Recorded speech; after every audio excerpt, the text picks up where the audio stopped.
There was a time when a single drink could destroy your reputation, not because of what it actually did, but because of what people believed it was capable of doing. In late 19th century Europe, absinthe occupied a strange and contradictory position. It was, at the same time, refined and dangerous, artistic and immoral, fashionable and deeply controversial. It was served in the most elegant cafes in Paris, consumed by writers, painters, and intellectuals, and yet increasingly associated with instability, violence, and decline. That contradiction is what made absinthe unique, not chemically, but culturally. Because unlike most drinks, absinthe was never just a product. It became an idea. And once it became an idea, it stopped behaving like something that could be understood objectively. It became something that people interpreted, argued about, and eventually feared. Its origins, however, were far more ordinary than its reputation would later suggest.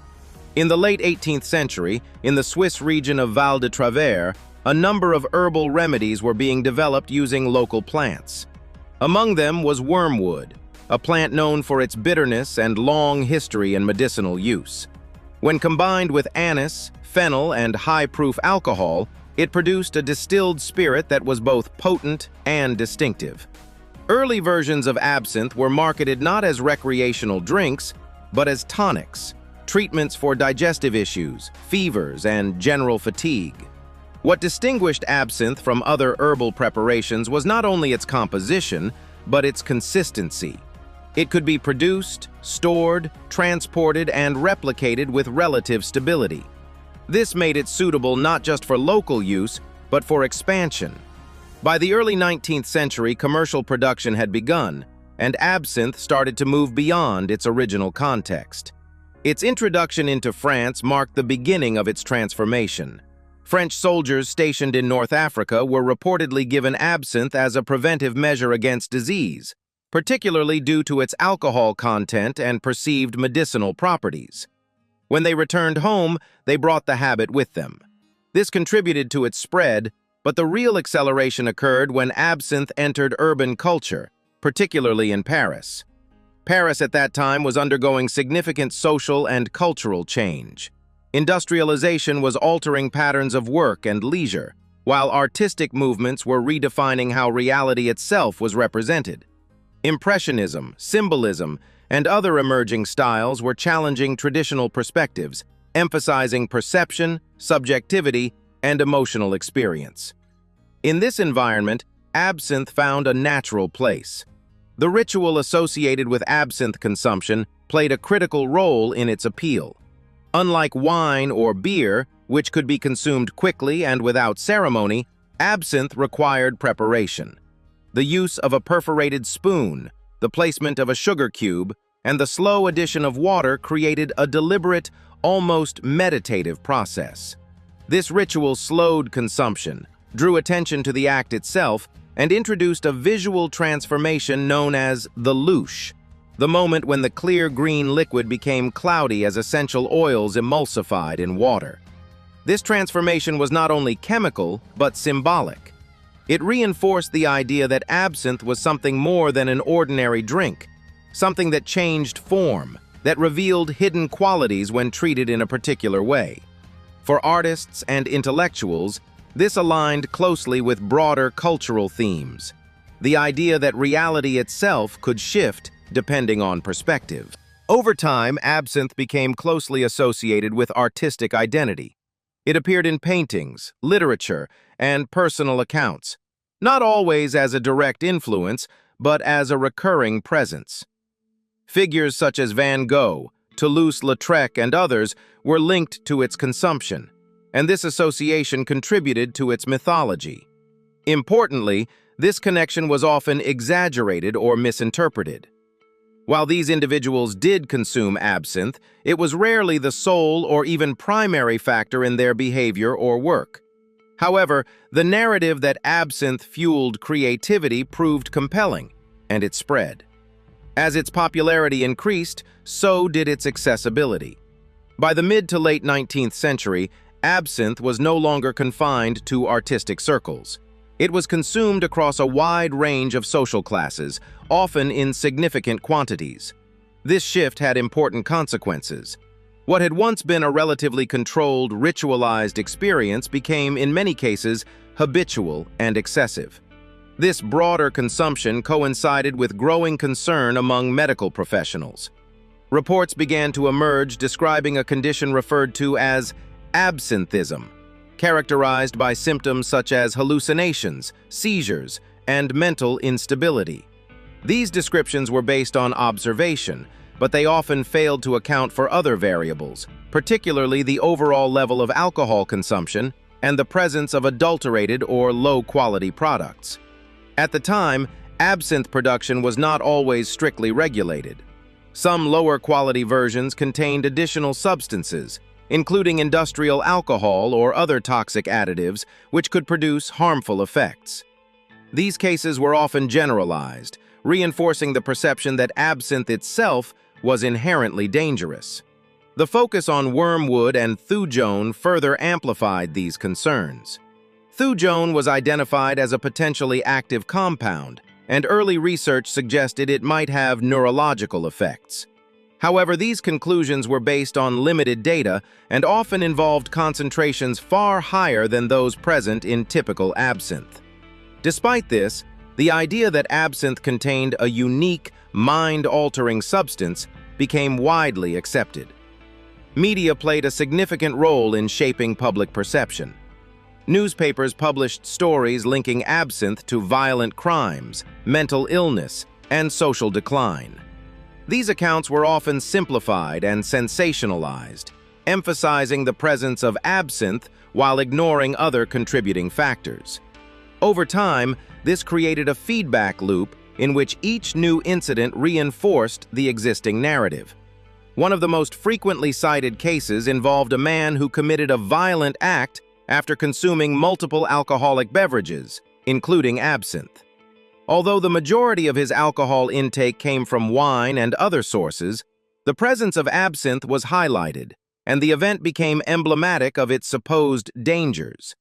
This case was widely reported and contributed significantly to the growing anti-absinthe movement. Political and economic factors further intensified the situation. The temperance movement, which sought to reduce alcohol consumption more broadly, found in absinthe a particularly effective target. At the same time, the wine industry, recovering from the devastation of the phylloxera epidemic, had a vested interest in reducing competition. These forces converged, creating a strong incentive to regulate or eliminate absinthe. Public campaigns were launched, often using striking imagery and moral arguments to influence opinion. Posters depicted absinthe as a destructive force, capable of degrading individuals and destabilizing society. These messages resonated with existing concerns and helped to shift public sentiment. By the early 20th century, the momentum had become difficult to reverse. Countries began implementing bans, starting with Switzerland and followed by others, including the United States and France. These bans were often justified on the basis of public health and safety, though they were influenced by a combination of scientific uncertainty, social pressure, and economic interests. With the bans in place, absinthe effectively disappeared from mainstream consumption. Its production ceased in many regions, and its presence in everyday life diminished rapidly. However, its reputation did not fade. Instead, it evolved. In the absence of direct experience, absinthe became increasingly mythologized. Stories about its effects became more extreme, less constrained by evidence, and more influenced by cultural memory. It was described as a hallucinogen, a cause of insanity, a substance fundamentally different from other forms of alcohol. For decades, these beliefs remained largely unchallenged. It was not until the late 20th century that advances in analytical chemistry allowed for a more accurate assessment of absinthe's composition. Studies demonstrated that the levels of thujone, present in both historical and modern samples, were far below those required to produce significant neurological effects. This finding was critical. It indicated that the symptoms historically attributed to absinthe were more likely the result of alcohol itself, particularly when consumed in large quantities rather than any unique property of the drink. In other words, absinthe was not fundamentally different from other spirits in terms of its physiological impact. This realization prompted a reassessment of the historical narrative. Researchers began to re-examine earlier claims, identifying inconsistencies and contextual factors that had been overlooked. The concept of absinthism, for example, was reconsidered as a misinterpretation of alcohol-related disorders rather than a distinct condition. As this new understanding spread, regulatory attitudes began to shift. Countries that had previously banned absinthe reconsidered their positions, and legal frameworks were updated to allow its production and sale under controlled conditions. By the early 21st century, absinthe had returned to many markets, including those where it had been prohibited for nearly a century. Its reintroduction was accompanied by a more informed perspective.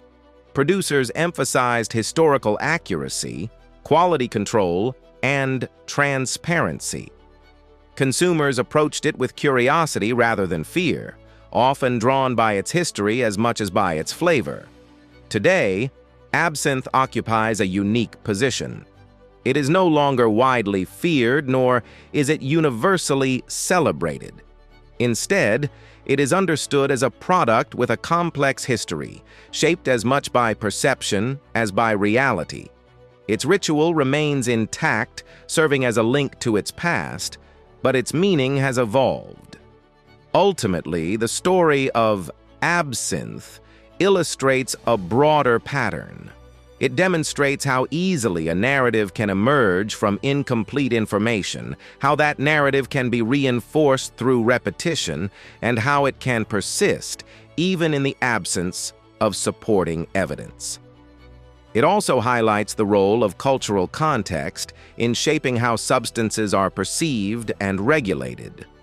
Perhaps most importantly, it serves as a reminder that the distinction between reality and perception is not always clear.